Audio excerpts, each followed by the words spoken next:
ఓం శ్రీ సాయిరామ్. సాయి గురుకులం కార్యక్రమానికి స్వాగతం. శ్రీ సాయి సచ్చరిత 5వ అధ్యాయం అపురూపమైనటువంటిది. నామమే లేని భగవంతుడికి నామకరణం చేసినటువంటి సందర్భం ఈ అధ్యాయంలో ఉంటుంది.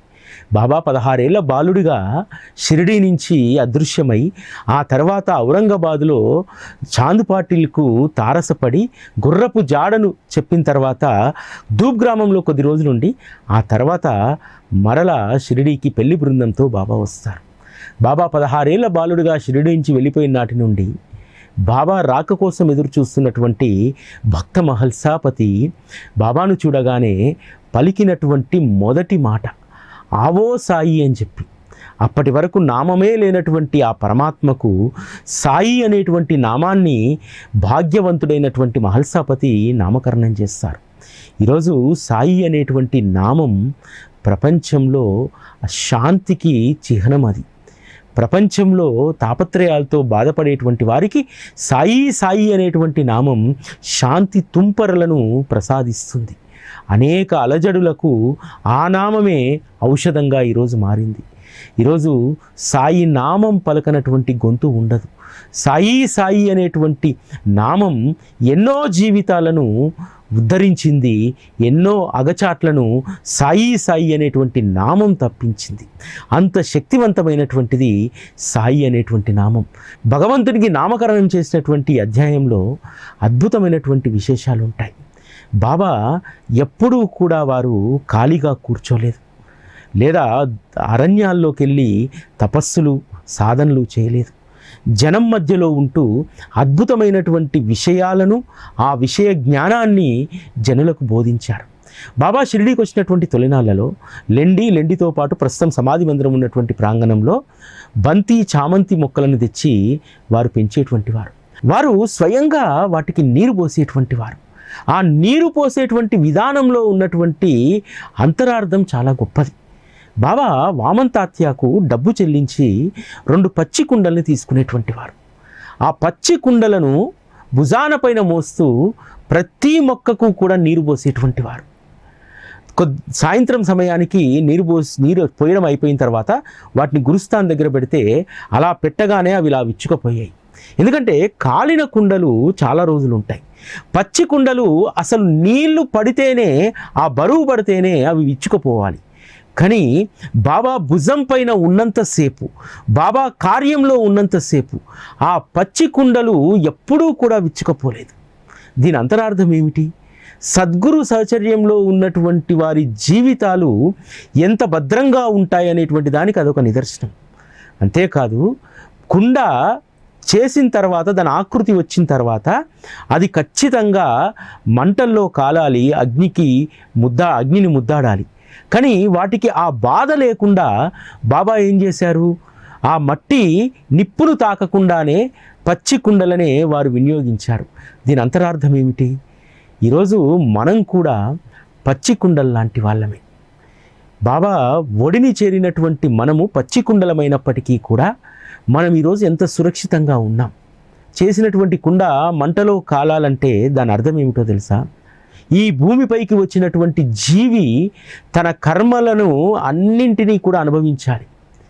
ఆ కర్మలు అనుభవించేటప్పుడు ఆ జీవికి సెగ తగలకుండా భద్రంగా నేను చూసుకుంటాననేటువంటి అంతరార్థం పచ్చి కుండల విషయంలో మనకు అర్థమవుతుంది. బాబాను ఆశ్రయించినటువంటి వారికి కర్మ సెగ తగలదు.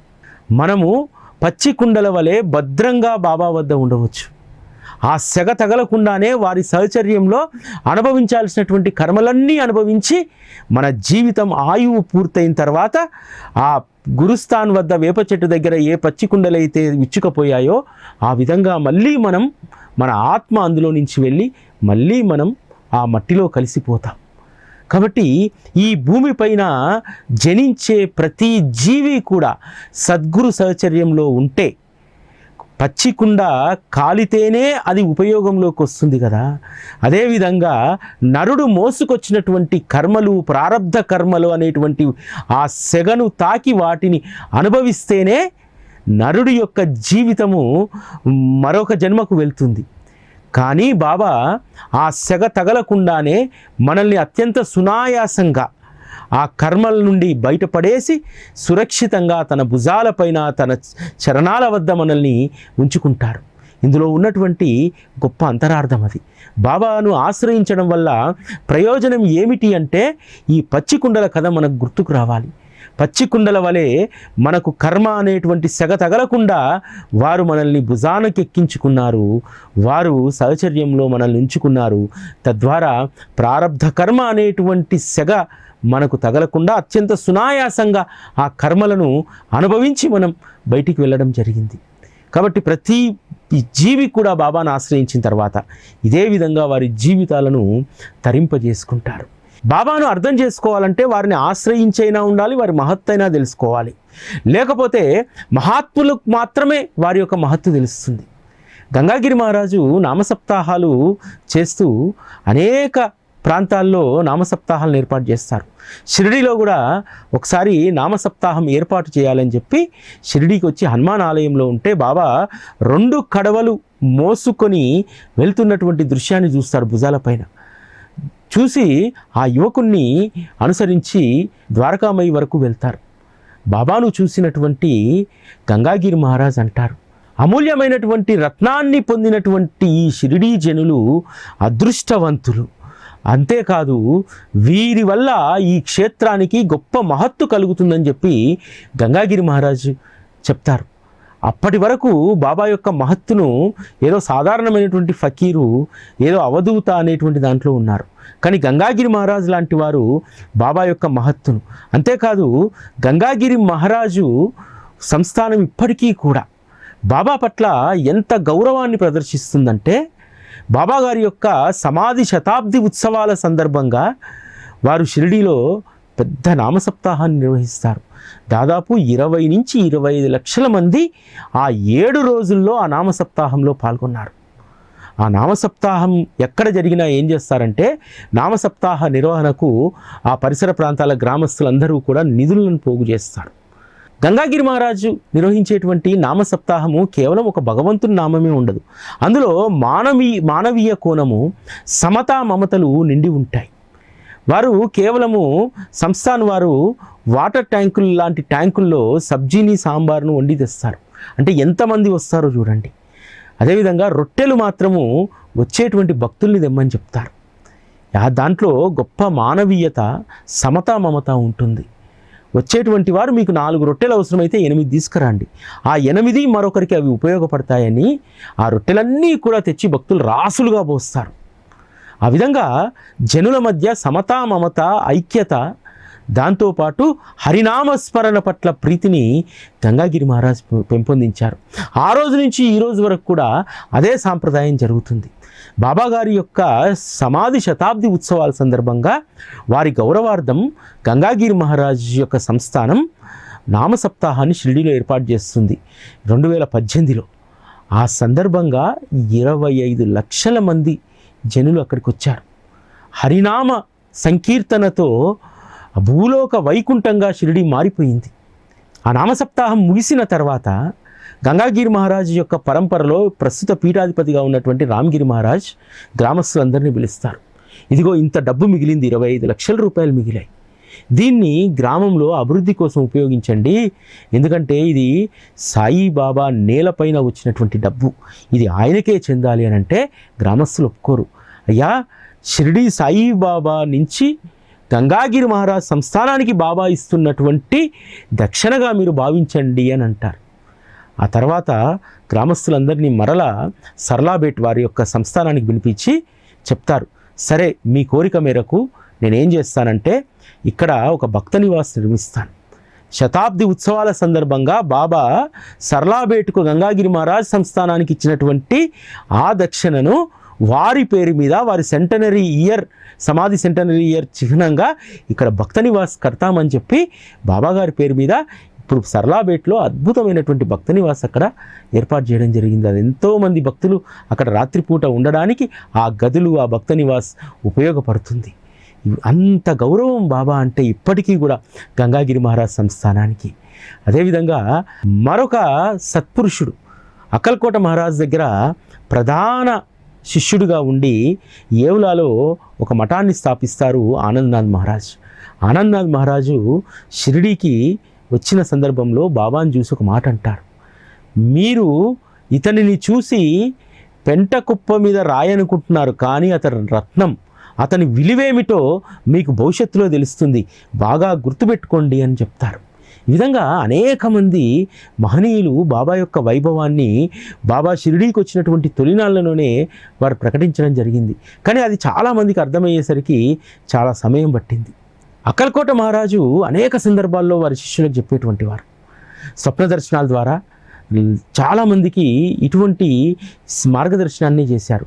నేను ప్రస్తుతం అక్కల్కోటలో లేను, నేను షిరిడీలో ఉంటున్నానని చెప్పి, అంటే అక్కల్కోట మహారాజే స్వయంగా ప్రకటించారు, నా అవతార కార్యం ఇప్పుడు షిరిడీలో కొనసాగుతుంది, సాయిబాబా అనేటువంటి ఆ రూపంలో నేను అక్కడే ఉన్నానని చెప్పి అనేక మందికి చెప్పారు.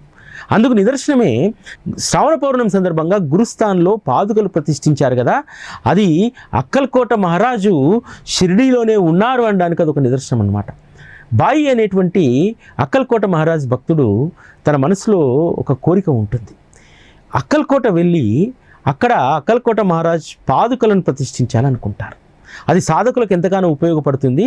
స్వామివారు మహాసమాధి అయిన తర్వాత వారి పాదుకలు ప్రతిష్ఠించలేదు, అక్కడ ఉన్నటువంటి వటవృక్షం కింద ఆ పాదుకలను ప్రతిష్ఠించాలనుకుంటారు.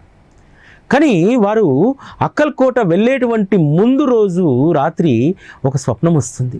ఆ స్వప్నంలో అక్కల్కోట మహారాజు సాక్షాత్కరించి చెప్తారు, ఇప్పుడు నేను అక్కల్కోటలో లేను, నేను షిరిడీలో ఉన్నాను, ముందు అక్కడికి వెళ్ళు అని అంటారు. సరే అని చెప్పి అక్కల్కోటకు నేరుగా వెళ్ళకుండా షిరిడీకి వెళ్తారు. షిరిడీకి వెళ్ళి బాబాను చూసిన తర్వాత సాక్షాత్తు అక్కల్కోట స్వామి ఎలా అయితే తనకు తొలి దర్శనం ఇచ్చారో అక్కల్కోట స్వామి రూపంలోనే బాయికి బాబా అనుభవపూర్వకమైనటువంటి దర్శనాన్ని ఇస్తారు. కేవలం ఒక 2 రోజులు ఉండి అక్కల్కోటకు వెళ్ళి అక్కడ పాదుకలు ప్రతిష్ఠించాలనుకుంటాడు. 2 రోజులు కాదు, 6 రోజులు కాదు, 6 మాసాలు షిరిడీలో ఉంటాడు. ఆ 6 మాసాలు అతను పొందినటువంటి దివ్యానుభూతి. అక్కల్కోట మహారాజు శరీరంతో ఉన్నప్పుడు అక్కల్కోటలో తను ఉంటే ఎటువంటి దివ్యానుభూతిని పొందేటువంటి వారో షిరిడీలో ఉన్నటువంటి ఆ 6 మాసాలు అంత దివ్యానుభూతి పొందారు. అంతేకాదు అక్కల్కోట మహారాజుతో అనేక సంవత్సరాలుగా అనుబంధం ఉంది బాయికి. కానీ వారు శరీరంతో ఉన్నప్పుడు, శరీరాన్ని వదిలినప్పుడు ఎప్పుడూ కూడా స్వప్న దర్శనాలు ఇవ్వలేదు. ఇటువంటి అనుభవాలు ఎప్పుడూ జరగలేదు. తన జీవితంలో మరలా ఇటువంటి అనుభవం జరుగుతుందో లేదో కూడా తెలియదు. అందుకని ఏం చేస్తారంటే తను 6 మాసాలు షిరిడీలో ఉన్నందుకు దానికి గుర్తుగా, అదేవిధంగా అక్కల్కోట మహారాజు తన జీవితంలో తొలిసారి స్వప్న దర్శనం ఇచ్చి షిరిడీకి వెళ్ళమన్నారు కదా, ఆ దృష్టాంతానికి నిదర్శనంగా పాదుకలను షిరిడీలోనే ప్రతిష్ఠించాలి, అక్కడ వటవృక్షం కింద ప్రతిష్ఠించేటువంటి పాదుకలను ఇక్కడ నింబవృక్షం కింద ప్రతిష్ఠించాలని చెప్పి సంకల్పించుకుంటారు. వెళ్ళి బాబాను అడుగుతారు. అడగగానే బాబా సంతోషంగా అనుమతిస్తారు. ముందుగా ఒక పాదుకల యొక్క నమూనా తీసుకొచ్చి బాబాకు చూపెడితే బాబా ఉపాసిని ఖండోబాలో ఉన్నారు, ఉపాసినికి చూపెట్టండి అని అంటారు. ఉపాసిని మహారాజ్ ఆ పాదుకలను చిన్న చిన్న మార్పులు చేస్తారు. ఆ పాదుకల పైన శ్రీ మహావిష్ణువుకు సంబంధించినటువంటి చిహ్నాలు, శంకు చక్ర గద తామరలను గీయించి ఇస్తారు. అదే నమూనాతోటి పాదుకలు చేయించుకొని వస్తారు. ఆ పాదుకలు చేయించుకొని వచ్చి ఆ పాదుకలను ఖండోబా నుంచి ద్వారకామాయి వరకు ఊరేగింపుగా తీసుకెళ్తే బాబా ఆ పాదాలను స్పృశించి ఇవి భగవంతుని పాదాలు అని అంటారు. అంతేకాదు ఆ పాదుకలను ప్రతిష్ఠించేటువంటి గొప్ప అదృష్టాన్ని ఉపాసిని మహారాజ్కి ఇస్తారు. ఉపాసిని మహారాజ్ ఆ పాదుకల ప్రతిష్టాపన సందర్భంగా సాయి మహిమా స్తోత్రాన్ని రాస్తారు. సదానింబ వృక్షస్య మూలాదివాస సుధాశ్రావినం తిక్తమప్య ప్రియంతం తరుం కల్ప వృక్షాదికం సాధయంతం నమామీశ్వరం సద్గురుం సాయినాథం అని చెప్పి ఆ స్తోత్రాన్ని, పాదుకలను రెండింటినీ కూడా ఒకే రోజు గురుస్థాన్లో వేప చెట్టు కింద ప్రతిష్ఠిస్తారు. ఇప్పటికి కూడా మీరు గురుస్థాన్లోకి వెళ్తే ఆ సాయి మహిమా స్తోత్రంలో మొదటగా రాసినటువంటి ఆ శ్లోకం మనకు అక్కడ కనిపిస్తుంది. ఆ తర్వాత వెనక ముందు శ్లోకాలు రాసి సదాసత్స్వరూపం చిదానందకందం అనేటువంటి ఆ మహిమా స్తోత్రాన్ని హారతుల్లో ఈరోజు మనం మధ్యాహ్నం సాయంత్రం హారతుల్లో మనం పాడుకుంటాం. వేప చెట్టు కింద బాబా ఎందుకు పాదుకలను ప్రతిష్ఠించమన్నారు? వేప చెట్టు కింద 3 అంశాలు ఉంటాయి. ఒకటి, మేఘశ్యాముడు మరణించగానే మేఘశ్యాముడి వద్ద ఉన్నటువంటి శివలింగాన్ని తీసుకొచ్చి వేప చెట్టు కింద ప్రతిష్ఠిస్తారు. వేప చెట్టు అదేవిధంగా బాబా ప్రకటితమైనటువంటి గురుస్థాన్ దగ్గర ఉన్నటువంటి భూగృహం, భూమాత, అదేవిధంగా అమ్మవారుకు ప్రతీక ఆ వేప చెట్టు. తర్వాత పాదుకలను, సాధారణమైనటువంటి పాదుకలను ప్రతిష్ఠించవచ్చు కదా, శ్రీ మహావిష్ణువు యొక్క పాదుకలను అక్కడ ప్రతిష్ఠింపజేస్తారు. దీని ద్వారా ఏం సంకేతాన్ని బాబా ఇచ్చారు? శైవము వైష్ణవము వేరు వేరు కాదు, నారాయణుడికి ఈశ్వరుడికి భేదం లేదు, వారిద్దరూ ఒక్కటే, ఆ ఇద్దరూ కూడా శ్రీమాత్రే నమః నీడన ఉన్నారు. ఆ శ్రీమాత్రే నమః ఆ వేప చెట్టు, ఆ తల్లి నీడనే నేను పెరిగాను అని చెప్పి బాబా చెప్తారు. ఆ వేప చెట్టు చుట్టూ ప్రదక్షిణ, గురుస్థాన్ ప్రదక్షిణ ఎంత గొప్పదో తెలుసా? మనకు తెలియకుండానే గొప్ప మహత్తును మనం అనుభవిస్తున్నాం. గురుస్థాన్ చుట్టూ ప్రదక్షిణ ఎవరైతే చేస్తారో వాళ్లకు గొప్ప పుణ్యం లభిస్తుంది. అంతేకాదు మన జీవితం, జన్మ సార్థకతం అవుతుంది. మనకు తెలియకుండానే దాన్ని సంపాదించేసుకున్నాం. ఎందుకో చెప్పనా? ఈశ్వరుడు తన కుమారుల్లో ఒకరికి గణాధిపత్యం ఇవ్వడానికి ఈ ముల్లోకాల్లో ఉన్నటువంటి పుణ్యతీర్థాలను దర్శించి రావాలి అని చెప్పి ఈశ్వరుడు అంటారు. వెంటనే నెమలి వాహనం వేసుకొని కుమారస్వామి బయలుదేరుతాడు. కానీ గణపతి బాగా శరీరం ఉన్నటువంటి వారు, కదలలేడు. కుమారస్వామి ఎక్కడికి వెళ్ళినా సరే తను వెళ్ళేసరికి ఆ గణపతి కనిపిస్తూ ఉంటాడు. కానీ తిరిగి కైలాసానికి వచ్చేసరికి గణపతి తల్లిదండ్రుల వద్ద నిల్చొని ఉంటారు. అప్పుడు ఈశ్వరుడు ప్రకటిస్తారు, గణాధిపత్యం గణపతికే దక్కుతుంది, విఘ్నేశ్వరుడికే దక్కుతుంది అని అంటారు. నేను ముల్లోకాలను చుట్టొచ్చాను, నాకు నెమలి వాహనం ఉంది, అన్నకు ఏదీ లేదు, ఏ విధంగా ముల్లోకాలను చుట్టొచ్చాడో అని అడుగుతారు. అప్పుడు ఈశ్వరుడు చెప్తాడు, మా చుట్టూ ప్రదక్షిణ చేశారు, ఇక్కడ తల్లిదండ్రుల చుట్టూ ప్రదక్షిణ చేయడం అనేటువంటిది ముల్లోకాల్లో ఉన్నటువంటి తీర్థాలన్నింటి చుట్టూ తిరిగి వచ్చినట్టే అని చెప్పి ఈశ్వరుడు చెప్తారు కదా. అదే పుణ్యాన్ని, అదే మహత్తును బాబా గురుస్థాన్లో ఉంచారు. అక్కడ ఈశ్వరుడు ఉన్నాడు, విష్ణువు ఉన్నారు, తల్లి ఉన్నది, శ్రీమాత్రే నమః. ఈ ముగ్గురు చుట్టూ ప్రదక్షిణ చేస్తే ముల్లోకాల్లో ఉన్నటువంటి అన్ని తీర్థాల చుట్టూ ముల్లోకాల ప్రదక్షిణ చేసినటువంటి పుణ్యం మనకు లభిస్తుంది. బాబా తమ పాదాల చెంత గంగా, యమున, ప్రయాగాలను ఉద్భవింపజేస్తే మనం ఆశ్చర్యపోయాం. అదొక లీల అనుకున్నాం. ఆ లీలను ఎంత అనుభవపూర్వకంగా మనందరం అనుభవించేలాగా ముల్లోకాలు, సకల తీర్థాలు ఒకే చోట బాబా గురుస్థాన్లో ఏర్పాటు చేశారు. అందుకనే గురుస్థాన్ ప్రదక్షిణ అత్యంత శక్తివంతమైనటువంటిది. ఎవరైతే బాబా మహిమా స్తోత్రాన్ని పఠిస్తూ ఆ ఒక్క శ్లోకాన్నైనా సరే, ఉపాసిని మహారాజు రాసినటువంటి గురుస్థాన్లో ఉన్న ఒక్క శ్లోకాన్ని పఠిస్తూ ప్రదక్షిణ చేస్తే, ఏ విధంగా అయితే గణపతి తల్లిదండ్రుల చుట్టూ ప్రదక్షిణ చేసి గణాధిపత్యాన్ని పొంది పుణ్యాన్ని సంపాదించాడో, మనం కూడా గురుస్థాన్ ప్రదక్షిణ ద్వారా అంతే పుణ్యాన్ని మనం సంపాదిస్తాం. 5వ అధ్యాయంలో బాబా జీవన విధానం ఉంటుంది.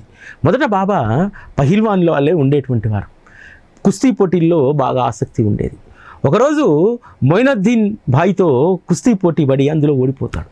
అప్పటి నుంచి ఆ జుట్టు ముడేసి తలకు పాగా కడతారు. గంగాగిరి మహారాజు కూడా అదేవిధంగా కుస్తీ పోటీల్లో వారు ఓడిపోయిన తర్వాతనే వైరాగ్యం వస్తుంది. వారు ఒక నిర్ణయానికి వస్తారు, ఆడితే భగవంతునితో ఆడి అలసిపోవాలి, ఈ ఆటలు కాదు, ఎప్పుడూ భగవంతుని సహచర్యంలోనే ఉండాలి అని చెప్పి నిత్యము హరినామస్మరణలో, హరినామస్మరణ జనుల్లో బలంగా తీసుకెళ్ళడానికి, జనులు ఎప్పుడూ హరినామస్మరణలో ఉండే విధంగా గంగాగిరి మహారాజ్ నామసప్తాహాలు అనేటువంటి సంకల్పాన్ని తీసుకున్నారు. బాబా కూడా కుస్తీ పోటీల్లో ఓడిపోయిన తర్వాత ద్వారకామయిలో స్థిరంగా కూర్చున్నారు. వారు ఒక వైరాగ్య స్థితిలో ఉన్నారు. గోనపట్టనే వారికి ఆసనంగా మార్చుకున్నారు. అంతేకాదు బాబా ఎప్పుడూ ఒక మాట అనేటువంటి వారు, రాజరికం కంటే కూడా పేదరికమే 100 రెట్లు మేలు. పేదరికంలో ఉన్నటువంటి వాళ్ళంటే భగవంతునికి ఇష్టము అని చెప్పి అనేటువంటి వారు. భగవంతునికి అత్యంత ప్రీతి పేదలంటే అనేటువంటి వారు. ఎందుకంటే ఎక్కువగా భగవంతుని ధ్యాసలో ఉండేటువంటి వారు పేదరికంలో ఉన్నటువంటి వారు. అన్నీ ఉన్న చోట, అన్నీ అమరిన చోట భగవంతుడి యొక్క ధ్యాస పరిపూర్ణంగా ఉండదు. ఎక్కడైతే కర్మలు పీడించబడతాయో అటువంటి వారి వద్దనే భగవంతుని యొక్క స్మరణ ఎక్కువగా ఉంటుంది. అందుకనే పేదరికంలో ఉన్నటువంటి వారు ఎప్పుడూ భగవంతుని స్మరిస్తారు. తద్వారా ఎనలేనటువంటి పుణ్యాన్ని, జన్మ సార్థకతను సంపాదించుకుంటారు. పేదరికం అనేటువంటిది కేవలం డబ్బు లేకపోతే వల్లనో, ఆస్తి లేకపోతే వల్లనే కాదు. అన్నీ ఉన్నా సరే వైరాగ్య స్థితిలో ఉండడమే అసలైనటువంటి పేదరికం. బాబా చెప్పినటువంటి పేదరికము డబ్బు, ఆస్తులు ఇవి లేనటువంటి పేదరికం కాదు. అవన్నీ ఉన్నా సరే పేదరికంలో బ్రతికేటువంటి వాళ్ళు చాలామంది ఉన్నారు. ఎందుకంటే తృప్తి లేనటువంటి జీవితం, ఆ తృప్తి లేనటువంటి జీవితము ఎంత ప్రమాదకరమైందో. కానీ అన్నీ ఉన్నా సరే వైరాగ్యాన్ని అలవర్చుకొని ఇవేవీ కూడా నా వెంట రావు, భగవంతుడు మాత్రమే శాశ్వతమని అంటారు చూసారా, వాళ్ళు అసలైనటువంటి పేదలు. ఆ పేదరికాన్ని మనం అలవర్చుకోవాలి. అన్నీ ఉన్నా సరే అన్నీ తృణప్రాయంగా భావించేటువంటి వారు నిజమైనటువంటి పేదరికంలో ఉన్నటువంటి వారు. ఆ పేదలంటే భగవంతునికి చాలా ఇష్టమట. బాబా ద్వారకామాయిలో స్థిరంగా కూర్చున్నా సరే బాబా యొక్క మహత్ ఏమిటి, వారి యొక్క అంతరంగం ఏమిటి చాలామందికి అర్థం కాలేదు.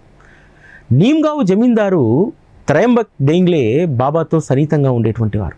బాబా కూడా మంచి స్నేహితుడిలాగా డెంగ్లేతో వ్యవహరించేటువంటి వారు. ఒకరోజు డెంగ్లే బాబాని అడుగుతారు, తన తమ్ముడికి 2 వివాహాలు జరిగినా సంతానం లేదు, సంతానాన్ని అనుగ్రహించు అంటే బాబా దీనిలో ఊది ఇస్తే తమ్ముడికి సంతానం కలుగుతుంది. డెంగ్లే ఊరంతా చాటింపేస్తారు, బాబా యొక్క మహిమ వల్లనే తన తమ్ముడికి కుమారుడు జన్మించాడని చెప్పి. ఆ విధంగా బాబా యొక్క మహత్తు నిదానంగా పాకుతూ ఉంది. కానీ ఎక్కడైనా సరే అసూయ, ద్వేషం ఇవన్నీ కూడా ప్రతి చోట కేంద్రీకృతమై ఉంటాయి. షిరిడీలో కూడా ఇటువంటి అసూయ, ద్వేషాలు కేంద్రీకృతమయ్యాయి. ఎవరో ఒకరు చెప్పినటువంటి దానికి వ్యాపారులందరూ కూడా అదే మాయలో పడిపోతారు. బాబాకు మనము నూనె ఇవ్వడం ద్వారా వారు మస్జీదులో దీపాలు వెలిగిస్తున్నారు. కాబట్టి పెద్ద అపచారం అది. అపచారం ఆయనకు కాదు, నూనె ఇచ్చినటువంటి మనకు తగులుతుంది. కాబట్టి నూనె ఇవ్వడం ఆపేద్దామంటారు. ఒకరోజు బాబా వెళ్తే నూనె ఇవ్వరు. కానీ బాబా కొద్దిపాటి నూనెను నోట్లో పోసుకొని తర్వాత నీళ్లు పోసి పుక్కిలించి ఉంచి దాంతో దీపాలు వెలిగిస్తారు. చూసేటువంటి జనులందరూ ఆశ్చర్యపోతారు. వ్యాపారులకు జ్ఞానోదయం కలుగుతుంది. అరే మనం ఇవ్వకపోతే ఇలా వెలుగుతాయి అనుకున్నాం. కానీ బాబా యొక్క యోగశక్తి ద్వారా నీటినే నూనెగా మార్చాడు. ఎంత అపచారం చేశామని చెప్పి బాబా పాదాక్రాంతం అయిపోతారు వాళ్ళు. అయిపోతే బాబా ఎవరిని కూడా ద్వేషించేటువంటి వారు కాదు, ఎవరిని కూడా శత్రువులుగా భావించేటువంటి వారు కాదు, వారందరికీ సమానమే. వ్యాపారులకు ఆ బుద్ధి పుట్టడం వెనుకాల బాబా సంకల్పమే ఉంది. ఎందుకంటే ఒకడికి వచ్చింది ఆ బుద్ధి మనం ఇవ్వడం వల్ల అనేటువంటిది. ఆ బుద్ధిని అందరికీ వ్యాప్తింపజేశాడు. దాన్నే మాయ.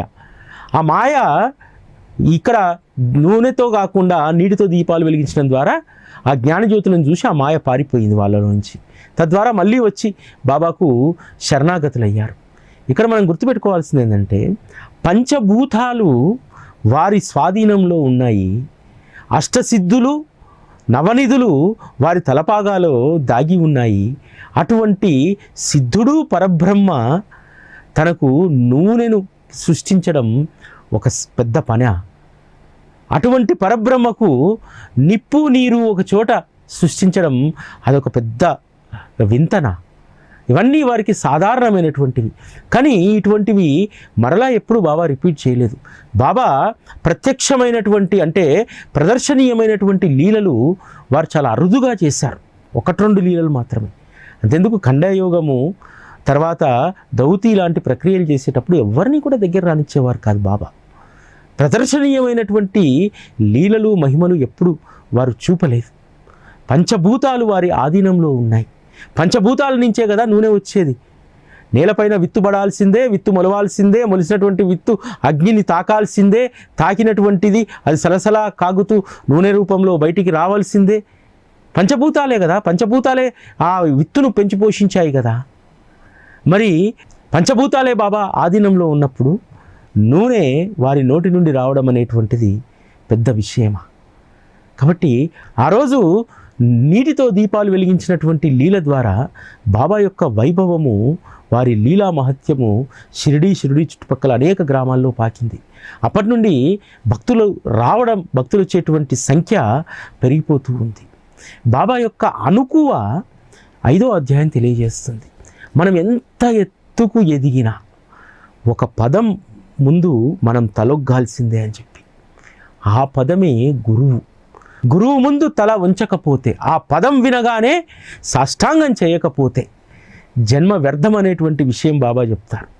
జవహర్ అలీ అనేటువంటి ఒక కపట గురువు రైతాలో ఉంటూ వీరభద్రస్వామి మందిరం పక్కన ఈద్గా నిర్మించాలనుకుంటాడు. ఒక కుతంత్రం కలిగినటువంటి వ్యక్తి. అక్కడి నుంచి తన్ని తరిమేస్తే షిరిడీకి వస్తాడు. షిరిడీకి వస్తే ఎవరు గౌరవించట్లేదు. ఎందుకంటే అక్కడ జానకిదాస్ ఉన్నారు, బాబా ఉన్నారు. జానకిదాస్ గొప్ప పండితుడు, మహాత్ముడు. బాబా రాకంటే ముందు అక్కడ ఉన్నాడు. అతని ఈ జనులు గౌరవిస్తున్నారు. బాబా పట్ల ప్రత్యేకమైనటువంటి అభిమానం, గౌరవం కంటే కూడా అభిమానం, ప్రేమ ఉన్నాయి. ఇవి చూసి ఓర్చుకోలేకపోతాడు. జానకిదాస్కి సంబంధించి ఏదైనా వ్యాఖ్య చేస్తే జానకిదాస్ గొప్ప పండితుడు, తన్నినా తంతారు వాళ్ళు, వద్దు అనుకుని ఏం చేస్తారంటే, జవహర్ అలీ అక్కడ ఉన్నటువంటి సాయిబాబా ఎవరు అనుకున్నారు, ఆయన నా శిష్యుడే, నా దగ్గర శిష్యురికం చేశారు, అందుకే అన్ని మహిమలు వచ్చాయంటారు. వాళ్ళు జనులు వచ్చి చెప్తారు, బాబా జవహర్ అలీ అంటే అతను నిన్ను శిష్యుడిగా చెప్పుకుంటున్నాడు, నీవు అతను గురువా అని అడుగుతారు. నాకు గురువే అంటాడు. అక్కడ బాబా ఒప్పుకున్నటువంటిది జవహర్ అలీని చూసి కాదు. జవహర్ అలీ పలికాడే నేను గురువును అని చెప్పి, ఆ గురువు అనేటువంటి వాక్కుకు, ఆ పదానికి బాబా ఇచ్చినటువంటి గౌరవం. అందుకోసం జవహర్ అలీ వెంట వెళ్తాడు, జవహర్ అలీకి సేవ చేస్తాడు. గురువు అనేటువంటి స్థానానికి గౌరవం ఇవ్వాలనేటువంటిది బాబా అంతరార్థం. కాబట్టి నా గురువు అని అన్నాడు కాబట్టి ఆ గురువుకు మర్యాద ఇవ్వాలి, ఆ గురువు పట్ల భయభక్తులు కలిగి ఉండాలి, గురుసేవ చేయాలి. అందుకోసం బాబా ఏం చేస్తాడు, జవహర్ అలీకి నీటి కడవలు మోసి పెడతాడు, సేవ చేస్తాడు. రైతాకు పట్టుకెళ్తే జనులందరూ వెళ్ళి, బాబా మీరు షిరిడీకి వచ్చేయాలంటే వద్దొద్దొద్దు, అసలే మా గురువు కోపిష్టి, వచ్చి కొడతాడు, తిడతాడు అని అంటే అతను వచ్చేంత వరకు ఓపికగా ఉండి మహల్సపతి లాంటి వాళ్ళు ఒక్కడిని పంపివను, వస్తే ఇద్దరం వస్తామంటే సరే రండి అని చెప్పి తీసుకొచ్చి, తర్వాత జవహర్ అలీ యొక్క పాండిత్యాన్ని జానకిదాస్ ముందు పరీక్షకు పెట్టి, ఆ ఓడిపోతే బాబాకు క్షమాపణ చెప్పి నమస్కారం చెప్పి వెళ్ళిపోతాడు. అంటే బాబా ఇక్కడ చెప్పినటువంటి ఒక అద్భుతమైనటువంటి బోధ ఏమిటంటే, మనము ఎవరికి సంబంధించిన వారమైనా కావచ్చు, లేదా ఎవరైనా మన వారిగా చేసుకోవచ్చు, దానికంటే వేరుగా ఉండడం మంచిది కాదు. జవహర్ అలీ ఏమన్నాడు, సాయిబాబా నా శిష్యుడు అన్నాడు. కాబట్టి ఎవరినైనా మన వారిగా చేసుకుందాం. చాలామంది కోపం వస్తుంది, ప్రొఫెషన్లో కావచ్చు, ఇంకో దగ్గర కావచ్చు, నేను పని నేర్పించింది నేనేనయ్యా వాడికి, అందుకే అంత ప్రతిభ వచ్చింది అని అంటారు. అనుకుంటే అనుకోని, మనవారే అనుకుందాం. వాళ్ళు కూడా మనల్ని దూషించే వాళ్ళు ఉంటారు, దూషించేవాడిని కూడా మనవాడినే అనుకుందాం. ఈ విధంగా బాబా మార్గంలో అద్భుతమైనటువంటి జ్ఞానబోధ ఉంటుంది. నిజంగా 5వ అధ్యాయం కడు రమణీయమైనటువంటిది. ఇందులో బాబా యొక్క నామకరణానికి సంబంధించినటువంటి ప్రస్తావన, గురుస్థానుకు వైభవాన్ని తీసుకొచ్చినటువంటి పాదుకల ప్రతిష్టాపన, బాబా యొక్క అద్భుతమైన లీల, నీటితో దీపాలు వెలిగించినటువంటి సందర్భం, కపట గురువు ఎలా ఉంటాడు, కపట గురువుల పట్ల జాగ్రత్తగా ఉండాలి అనేటువంటి అద్భుతమైనటువంటి విషయాలు ఈ అధ్యాయంలో మనకు తెలియజేశారు. తెలియజేసినటువంటి శ్రీ హేమాడ్ పంత్కు కృతజ్ఞత తెలియజేసుకుంటూ ఓం శ్రీ సాయిరామ్.